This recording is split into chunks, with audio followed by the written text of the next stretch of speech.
OICCയുടെ രണ്ടാമത് രാജ്യാന്തര സമ്മേളനമാണ് ഇപ്പോൾ ദോഹയിൽ ഉദ്ഘാടന കർമ്മം നിർവഹിച്ചിരിക്കുന്നത്.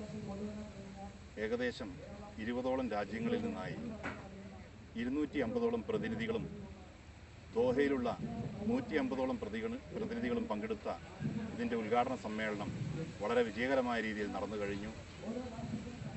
ഇതിൻ്റെ വിജയത്തിനായി അക്ഷീണം പ്രയത്നിച്ച, ഇതിൻ്റെ മുൻനിരയിൽ നിന്നുകൊണ്ട് നേതൃത്വം നൽകിയ ഓർഗനൈസിംഗ് കമ്മിറ്റിയുടെ ചീഫ് പാട്രൺ അഡ്വക്കേറ്റ് CK മേനോനും, അതുപോലെ തന്നെ ഇതിനുവേണ്ടി പ്രയത്നിച്ച ഇൻകാസിൻ്റെ president Shri Joppachan, general secretary Muhammad Ali, ഇതിനുവേണ്ടി അക്ഷീണം അഹോരാത്രം പ്രയത്നിച്ച ഇൻകാസിൻ്റെ പ്രവർത്തകരും പ്രത്യേകം അഭിനന്ദനം അറിയിക്കുന്നു ഇതിൻ്റെ ഉദ്ഘാടന കർമ്മം ഇത്രയും മനോഹരമായി സംഘടിപ്പിച്ചതിന്.